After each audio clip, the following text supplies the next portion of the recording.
其實更重要嘅就係真正要幫到澳門人入職。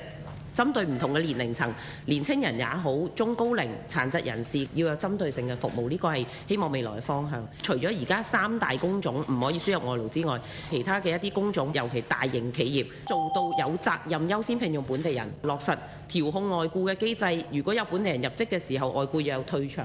再嚟一個呢，即係中高層管理層聘用本地人嘅比例啦，都應該有個培養本地人才嘅目標同指標。關鍵仍然係有個機制，點樣能夠推動博企、大企、中高層本地化，同埋要去優先聘用本地人。呢個唔係話從一個説話去講出嚟，需要有個制度、有個政策去落實呢件事。因為其實現時唔少企業真係頭先所講嘅，你冇經驗我就唔請。假招工你係好難去定性嘅。佢到時佢話你職業唔符合我標準，佢一句説話就可以唔請你嘅。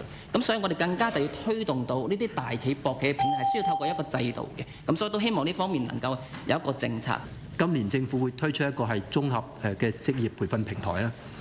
呢個構思其實喺過往多年，無論喺社會各個階層，包括社團啦、高校啦，又或者係政府自己嘅各部門，係都有培訓資源，亦都係多有各種嘅培訓嘅項目啊、考證啊等等。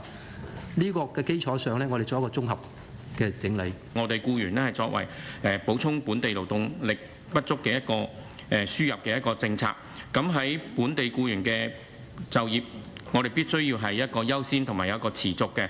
咁同埋呢，我哋都會因應呢市場上一個變化呢，去動態咁去檢視外地僱員嘅引入，亦希望係能夠做到呢平衡澳門嘅一個勞動市場嘅一個發展需要。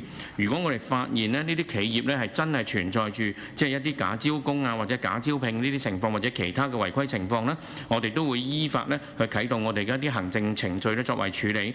如果呢啲公司係有獲批外地僱員嘅話呢，我哋亦都會可能會令到佢所有嘅外地僱員會被廢止啦，或者部分被廢止。對於呢啲違法嘅行為呢，我哋亦都係絕不姑息嘅。